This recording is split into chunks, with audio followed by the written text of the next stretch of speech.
Hello नमस्कार, मैं doctor Surendra खंसली ज्योतिष आचार्य आज ज्योतिष की श्रृंखला में आपका स्वागत करता हूं। दोस्तों, आज बात करेंगे हम कुंभ राशि की। कुंभ राशि का जिसका कि अंक है 11। अब कुंभ राशि में हम लेंगे अक्टूबर का महीना, और ये महत्वपूर्ण इसलिए होने जा रहा है क्योंकि कुंभ राशि में जो अक्टूबर के महीने में बहुत सारे बड़े बड़े बदलाव होने जा रहे हैं, और वो जो बदलाव हैं वो एक महत्वपूर्ण समझे जा रहे हैं कुंभ राशि के लिए। उसमें सबसे पहले मैं ये बताना चाहूंगा कि जो जुपिटर हैं, जो देवगुरु बृहस्पति हैं, ये भी बकरी हो जाएंगे 9 अक्टूबर से। और 9 अक्टूबर से देवगुरु बृहस्पति का बकरी होने का मतलब है बहुत कुछ, क्योंकि वो सुख भाव में यहाँ पर बकरी हो रहे हैं। इसके साथ साथ में जो शनि है वो आपके प्रथम हाउस में, जो फर्स्ट हाउस है, इसमें पहले से ही बकरी है। तो दो ग्रह बकरी हो गए, एक आपके शनि महाराज बकरी हो गए, और दूसरा बृहस्पति, देवगुरु बृहस्पति बकरी हो गए। अब इनका जो क्या प्रभाव पड़ने वाला है आपकी राशि पर, कुंभ राशि वालों पर, ये हमने देखना है। देखिए, यहाँ पर ये कुंभ राशि है, और यहाँ पर इनके जो लॉर्ड हैं वो शनि है। शनि जो लॉर्ड हैं आपके 12th हाउस के भी हैं, और आपके जो लग्न के, आपकी राशि के भी लॉर्ड हैं, जो यहाँ पे शनि और ठीक बैठे हुए हैं कुंभ राशि में। अब उसके बाद यदि देवगुरु बृहस्पति की बात करते हैं, तो देवगुरु बृहस्पति आपके धन भाव के स्वामी है, और उसके बाद से ये लाभ भाव है, और उसके बाद धन भाव है, ये दोनों। तो इन दोनों के कहने का मतलब है कि एकादश भाव के और आपके द्वितीय भाव के स्वामी बृहस्पति, देवगुरु बृहस्पति हैं, बैठे हुए हैं चतुर्थ भाव में। अब जो बकरी दृष्टि होगी 9 अक्टूबर के बाद, वो जो कुंभ राशि में जो शनि बैठे हुए हैं, आपकी राशि में जो शनि बैठे हुए हैं, इनकी दशम दृष्टि होगी इस भाव पे जो आपका कार्य क्षेत्र है। आपके कार्य क्षेत्र पर भी शनि की दृष्टि होगी, बकरी दृष्टि होगी, और उसके साथ साथ देवगुरु बृहस्पति की भी बकरी दृष्टि होगी आपके कार्य क्षेत्र पर। अब जब यहाँ कार्य क्षेत्र पर दृष्टि होगी, तो ये दृष्टि कैसे होगी? क्योंकि कर्म भाव पर ये दृष्टि है, इसलिए यहाँ पर आपका जो वर्क है, जो आपके पास अक्टूबर में जो काम आएगा, काम आपके पास बढ़ेगा। काम आप मन से और दिमाग से ये समझेंगे कि मेरे पास तो बहुत ज्यादा वर्क प्रेशर हो गया है, या बहुत ज्यादा कार्य हो गया है। ये स्थिति आपकी रहेगी ठीक अक्टूबर के महीने में, क्योंकि 9 अक्टूबर के बाद देवगुरु बृहस्पति होंगे, और बकरी देवगुरु बृहस्पति का जो प्रभाव होगा वो दशम भाव पर होगा। अब मैं ये बताना चाहूंगा आपको कि ये जो बकरी प्रभाव है ये आपके लिए अच्छा है या बुरा है। इन दोनों में यदि हम देखते हैं, तो ये तो शनि बड़े प्लेनेट हैं, और ये काम करने के लिए ही बोलते हैं। यदि इनका पिन पॉइंट देखा जाए, तो ये यही कहते हैं कि आपको काम में उद्यत रहना चाहिए। इसके साथ साथ यदि देवगुरु वहां पर बकरी होंगी, तो उनका ये रहेगा कि भाई कोई भी जो है आलस्य नहीं करेगा, सबको डिसिप्लिन होना है, और डिसिप्लिन के साथ में वही काम करिए जो कि शनि कह रहे हैं। इस तरह से देवगुरु भी प्रेशराइज्ड करेंगे सब उन जातकों को जो कि कुंभ राशि के जातक हैं। सबको कहेंगे कि जो शनि कह रहे हैं उसी के अनुसार काम करिए। इसके साथ साथ में मैं ये भी बताना चाहूंगा आपको कि शनि के लिए भी बृहस्पति कहेंगे, देवगुरु बृहस्पति कहेंगे कि भाई जैसे शनि डायरेक्शन दे रहे हैं वैसे करिए, और उस प्रकार उसी तरह से जो शनि भी कहेंगे कि जैसे देवगुरु बृहस्पति कह रहे हैं उसी डायरेक्शन में काम करिए। इस प्रकार से वाइस वर्सा दोनों ग्रह आपस में जातक को, कुंभ राशि वालों को ये कह रहे हैं कि आपने डिसिप्लिन में भी रहना है, और डिसिप्लिन में रहने के साथ साथ भी आपका फोकस्ड होना चाहिए आपके कार्यों पर। कार्य की अधिकता आपके लिए अच्छी होगी। कुल मिलाकर के जो समाप्त कर दिया जाए, तो ये जो बकरी होंगे देवगुरु बृहस्पति 9 अक्टूबर से, और साथ में जो बकरी जो शनि का प्रभाव है, ये आपके कार्य क्षेत्र पर पड़ेगा, कर्म क्षेत्र पर पड़ेगा, और ये कर्म क्षेत्र पर प्रभाव कुल मिलाकर के जो वर्क प्रेशर होगा वो आपके लिए ही अच्छा होने वाला है। चलिए, ये क्लियर हो गया। अब आते हैं हम उसके बाद मंगल को देखेंगे। जो मंगल जो इस समय कुंभ राशि के ठीक जो है पंचम हाउस में गोचर कर रहे हैं आपके मंगल। अब यहाँ पर जो मंगल है, ये यहाँ से 20 अक्टूबर को छठे घर में आ जाएंगे, लेकिन 20 अक्टूबर की तक अपना पूरा जमवाड़ा जो है यहाँ पंचम स्थान में बना रखा है। अब मंगल की हाउसेस देखते हैं हम, तो मंगल का हाउस होगा, एक तो ये पराक्रम का हाउस है मंगल का, और दूसरा जो है यही दशम भाव जहां पर आपका कार्य क्षेत्र है। ये दोनों के दोनों मंगल के कार्य क्षेत्र हैं। अब यहां पर से यदि हम मंगल को देखते हैं तो मंगल एक क्रूर ग्रह है। अब यहां से जब इस छठे घर में आएंगे तो छठे घर का प्रभाव देखने लायक होगा। वो कैसे होगा कि जब भी क्रूर ग्रह, जब भी एक ऐसा ग्रह जो छठे हाउस में आते हैं, जैसे सूर्य और उनके सूर्य के साथ में जैसे मंगल, ये जब भी छठे घर में आएंगे तो कहते हैं कि ये शत्रु हंता हो जाते हैं। कहने का मतलब है कि जो छठा घर है इसको हम ऋण रोग और शत्रु का मानते हैं, ऋण रोग और शत्रु का मानते हैं। अब ऋण रोग और शत्रु कैसे, ऋण कैसे और ऋण कैसे, ऋण का मतलब ये है कि यदि आप किसी ढंग से आपके ऊपर कर्जा चढ़ गया है तो वो कर्जा कम होगा।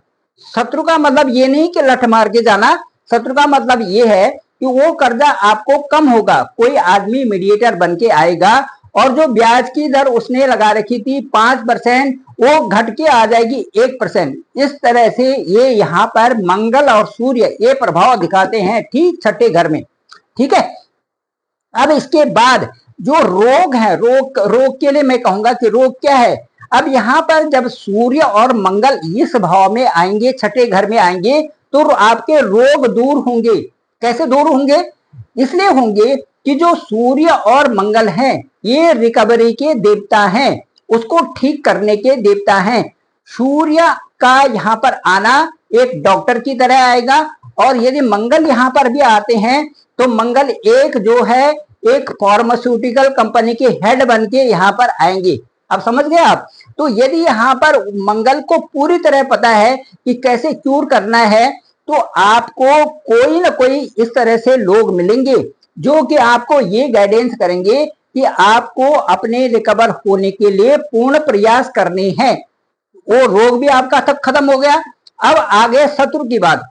ये जो घर होता है, छठा घर होता है, ये हमारे सारे रिलेशन से भरा होता है। ये वाला छठा घर ये जो है मामा की तरफ का भी होता है, हमारे अपने जो सगे संबंधी भी होते हैं, और इसमें सारे सगे संबंधी आ जाते हैं छठे घर में। कहा जाता है कि यदि किसी का छठा घर अच्छा है तो ये समझिए कि उसने आधा जगत को जीत लिया अपनी लाइफ में, आधा पार्ट उसका अच्छा हो जाता है, क्योंकि सारी चीजें यहीं से निकल के आती हैं। कोई भी किसी के साथ भी एनिमिटी यहीं से होती है, सारे डिस्प्यूट्स यहीं से होते हैं, सारे कोर्ट केसेस यहीं से होते हैं, सारी बीमारियां यहीं से होती हैं, ये सारी चीजें यहीं से होती हैं। और हम कहीं भी किसी के साथ में भी उलझ जाते हैं, वो छठे भाव का ही परिणाम होता है। अब मैं ये बोलूंगा कि शत्रु कैसे कम होंगे। शत्रु कम का होने का मतलब है कि आपके एक ऐसी मैच्योरिटी के आना, वहां पर मंगल के आने से, जो कि आपके माइंड को ऐसा सेट करता है कि मैंने अपने स्टेटस को कैसे मेंटेन करके रखना है, और मैंने किन लोगों के साथ में व्यवहार अच्छा करना है, और कहां पर मुझे व्यवहार अपने उन लोगों से बचना है। तो ये सारी चीजें आपके साथ में चलती हैं, और उससे आपके शत्रु अपने आप ही कम हो जाते हैं। तो दोस्तों मैं कहना चाहूंगा कि ये जो शत्रुता है, ऋण रोग और शत्रु का जो समन्वय है, ये हमारे अपने दिमाग के होते हैं। हम अपने आप में उन चीजों में उलझते जाते हैं, उससे हम कर्जा भी लेते हैं, उन्हीं चीजों में उलझ करके रोग में भी चले जाते हैं, क्योंकि अपनी केयर नहीं करते। और उसी तरह से शत्रु भी बनाने के लिए हम धीरे धीरे करके गुत्थी बुनते रहते हैं, जिससे हमारे की दुनिया में बहुत सारे शत्रु बन जाते हैं, जो हमारी अपने अंदर से ही जो भाव हैं उनको बाहर निकलने से, और उनका सही ढंग से उनको सही ढंग से हम उनका समन्वय न बनाने से इस तरह की चीजें हमारे जीवन में आ जाती हैं। चलिए, अब मंगल के यहाँ पर आने से 20 अक्टूबर के बाद काफी अच्छा प्रभाव पड़ेगा। साथ साथ में यहाँ से जो मंगल की दृष्टि होगी 1 2 3 4, ये देखिए भाग्य स्थान में भी होगी, यहाँ पर होगी, और भाग्य स्थान पर और दृष्टियां यहाँ से हम देखेंगे तो शनि की भी दृष्टि यहाँ पर होगी। तो कहने का मतलब है कि ये सब कैलकुलेशन एक विशेष तौर पर जो अक्टूबर का महीना होगा, जातक को ऊपर उठाने के लिए, अपलिफ्टमेंट के लिए ये सारी कोशिशें जारी रहेंगी। अब जो मैं ये बताना चाहूंगा आपको कि जो सूर्य और शुक्र हैं, अब सूर्य और शुक्र देखिए यहाँ पर एक स्थिति देखिए, जो छठा यहाँ पर 8वां भाव है, इसके बाद जो यहाँ पर 8वां भाव है, इस सप्तमेश होकर के सूर्य यहाँ पर अष्टम में बैठे होंगे अक्टूबर के महीने में, अक्टूबर के महीने में यहाँ पर रहेंगे और उसके बाद यहाँ से 17 अक्टूबर को भाग्य स्थान में चले जाएंगे, आपके ठीक 9वें भाव में भाग्य स्थान में यहाँ पर चले जाएंगे सूर्य। अब मैं आप ही को ये कहूंगा कि यहीं पर बुध की भी स्थिति है और बुध आदित्य योग बना हुआ है ठीक 10 अक्टूबर तक। 10 अक्टूबर को यहाँ से बुध चले जाएंगे भाग्य स्थान में, भाग्य स्थान में यहाँ पर जाएंगे तो यहाँ पर 17 अक्टूबर को और यहाँ पर 10 अक्टूबर को बुध आएंगे और यहाँ पर 17 अक्टूबर को भाग्य स्थान में सूर्य भी आएंगे। यहाँ पर आपके भाग्य का एक बहुत अच्छा समन्वय यहाँ पर बन रहा है ठीक अक्टूबर के महीने में, एक सही आपसे मार्गदर्शन मिल रहा है। यहाँ पर बुध भी होंगे और सूर्य भी होंगे, बुध आदित्य योग भी होगा और कई तरह से आपको एक ऐसे रास्ते मिलेंगे जिनसे कि आपको सद्बुद्धि आकर के सही रास्तों पर आगे चलने के लिए आप प्रेरित होंगे। इसके बाद मैं ये कहना चाहूंगा कि ये भाग्य स्थान तो परिपक्व हुआ ही, हालांकि इसको सूर्य भी और मंगल भी देखेंगे, ये दोनों भी प्रेरित करेंगे। जैसे एक आदमी को ये प्रेरित करते हैं, भाई तू बैठा क्यों है, जब सभी लोग काम कर रहे हैं इस तरह से कर रहे हैं, आप भी करिए, आप इस तरह से आलस्य क्यों दिखा रहे हैं। तो इस तरह से ये सारी चीजें वहां पर होंगी कुंभ राशि वाले लोगों के साथ में, क्योंकि जो बड़े बड़े प्लेनेट हैं उनका सबका भाग्य की तरफ देखना, आपके कार्य क्षेत्र की तरफ देखना, ये इंगित करता है कि कहीं ना कहीं से आपका भला होने वाला है। तो भला होने की तरफ आपको सभी ग्रह इस समय प्रेरित कर रहे हैं ठीक अक्टूबर के महीने में। अब यहाँ पर से यहाँ यदि इस स्थान को देखिए तो यहाँ पर शुक्र आपके भाग्य स्थान में अपने ही स्थान में यहाँ पर बने हुए हैं, शुक्र यहाँ पर भाग्य स्थान में अपने ही स्थान में बने हुए, तो शुक्र का यहाँ से गोचर होगा ठीक यहाँ से 13 अक्टूबर को चले जाएंगे यहाँ पर 10वें भाव में शुक्र, और उसके बाद बुध भी यहाँ पर आ जाएंगे 20 अक्टूबर को ठीक 10वें भाव में आ जाएंगे। तो 13 अक्टूबर से शुक्र और 20 अक्टूबर से यहाँ पर बुध आ जाएंगे आपके 10वें भाव में, ये बहुत अच्छी बात होगी। इसके साथ साथ में मैं आपको थोड़ा सा ये और जिक्र करना चाहूंगा कि मंगल जो यहाँ पे पंचम स्थान में ये बैठे हुए हैं, ये जब छठे स्थान में यहाँ पर आएंगे तो यहाँ पर नीच के हो जाएंगे, तो नीच के हो जाएंगे तो यहाँ मैं इस स्थान के लिए कहना चाहूंगा उसके बावजूद भी कोई प्रभाव नहीं पड़ने वाला है। छठे स्थान में मंगल का गोचर अपने आप में काफी कुछ है। मंगल यहाँ पर आने से वो सारी चीजें होंगी जैसे कि मैं अभी व्यक्त किया कि आपको हर तरह से प्रेरित होकर के उन कार्यों की तरफ उद्यत करेंगे जो कि आपके लिए भलाई के लिए है। अब चलिए यहाँ पर इस समय इस स्थान पर जो ये आपका स्थान है, यहाँ पर बुध भी होंगे तो यहाँ पर शुक्र भी होंगे 13 अक्टूबर के बाद, और ये एक अच्छा स्थान बन जाएगा आपके कार्यों को आगे बढ़ाने के लिए। जो न्यू रखी थी यहाँ पर शुरुआत में शनि ने 10वें भाव के लिए और देव गुरु बृहस्पति दोनों की बकरी नजर इस स्थान पर थी, उसके साथ साथ में यहाँ पर शुक्र और बुध भी आएंगे जो आपको परिपूर्णता प्रदान करेंगे किसी भी कार्य करने के लिए, या कोई भी जो कार्य आपका रुका हुआ है वो सही दिशा में होने लगेगा ठीक 13 अक्टूबर के बाद, ये स्थिति यहाँ पर बनेगी। अब यदि हम यहाँ पर देखते हैं, देखिए आपका दूसरा भाव है, यहाँ पे आपका सेकंड हाउस है, सेकंड हाउस में राहु की पोजीशन यहाँ पर बनी हुई है। हालांकि दूसरे भाव में कई प्रकार से भ्रामक रूप में राहु अपने काम करते हैं, लेकिन मैं ये कहूंगा कि ये स्थान जो है देवगुरु बृहस्पति का है, और साथ साथ में इस स्थान पर जो सेकंड हाउस है वो उनके जो देवगुरु बृहस्पति है, और जो राहु जब भी राहु देवगुरु के घर में जाते हैं तो वहां पर जो उनकी डायरेक्शन होती है वो काफी कुछ चेंज हो जाती है। धन की तरफ आपका बैंक बैलेंस भी बढ़ेगा, राहु भी उसमें सपोर्ट कर रहे हैं, और आपका जो यहाँ पर जो लाभ स्थान है, यहाँ लाभ स्थान का भी जो लॉर्ड है वो भी देवगुरु बृहस्पति हैं। क्योंकि देवगुरु बृहस्पति की एक अमृत की तरह नजर होती है, जहां जहां पर भी देवगुरु की नजर होती है, चाहे वो सही डायरेक्शन में हो, मार्गी हो, या चाहे वो रेट्रोगेट अवस्था में हो, तब भी कई मामलों में देवगुरु बृहस्पति आपके लिए अच्छा ही सोच रहे हैं। यहाँ पर बकरी होने के बावजूद भी, मंगल के यहाँ पर बकरी होने के बावजूद भी जो शनि की नजर है वो भी बकरी है, और देवगुरु बृहस्पति की भी बकरी होंगे 9 अक्टूबर से। लेकिन ये आपको कई तरह से फायदा देंगे। जो करवट आपने ली है उस करवट से आपको सही डायरेक्शन की करवट देंगे, और उसके बाद आपके लिए कहेंगे कि आपको ये कार्य करना ही करना है।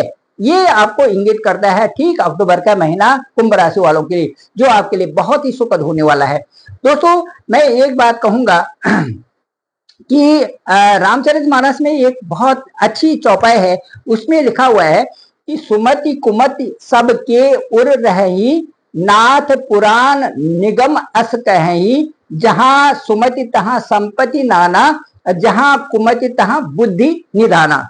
इस तरह से कहा गया है। तो कहने का मतलब ये है, ये इसका सीधे सीधे अर्थ है कि कुंभ राशि वालों के लिए कहा गया है कि सुमति कुमति सबके उर रही। कहने का मतलब है कि ये जिस परिवार में, जिस जातक के अंदर सुमति मतलब अच्छे सद्भाव विचार रहते हैं, वो उनके लिए पुराण में भी और वेदों में भी, निगम का मतलब वेद, पुराणों में भी और वेदों में भी यही कहा गया है कि वहां पर उन्नति होती ही होती है। इसके ठीक दूसरी तरफ यदि कुमति होती है तो वहां पर कई प्रकार की बुद्धि का विनाश, जहां कुमति तहां बुद्धि निदाना, वहां पर जो बुद्धि है वो आदमी की दुखी और दरिद्रता वहां पर आ जाती है। वहां पर जिस परिवार में भी और जिस जातक में भी कुमति है, वहां पर एक तो दुखी हो जाना, निराश होना, और उसके साथ साथ में दरिद्रता आ जाना, ये स्वाभाविक है। इसलिए कुंभ राशि वालों के लिए, क्योंकि उनका लॉर्ड शनि है, इसलिए एक सीधी सीधी डायरेक्शन है कि वो अपनी मति को, अपनी बुद्धि को उधर ही लगाएं जो कि सही रास्ता है। Thank you very much. मैं डॉक्टर सुरेंद्र प्रसाद खंसली, ज्योतिष आचार्य। डिस्क्रिप्शन पे मेरा नंबर है 9868280191। आप डायरेक्ट मुझे कॉल भी कर सकते हैं, मैं जरूर आपका कॉल पिक करूंगा। आपके हॉरोस्कोप को देखते हैं कि आपके जन्म के समय में आपको कौन सा नक्षत्र मिला था, आपकी कौन सी दशा थी, कौन सी अंतरदशा थी, और वो मिलकर के किस तरह से रेट्रोगेट तो नहीं है। यदि रेट्रोगेट भी है, उसमें यदि शनि भी रेट्रोगेट है और जुपिटर भी रेट्रोगेट है, तो आज की स्थिति आपके लिए कैसी बनती है, इसको भी जरूर देखेंगे। लेकिन दोस्तों आपसे कहूंगा मैं, केवल वही जो बहुत नीडी हो वही मुझे कॉल करें और आपका कॉल जरूर पिक किया जाएगा। Thank you very much. आप सभी लोगों का आभार, आप सभी लोगों का धन्यवाद।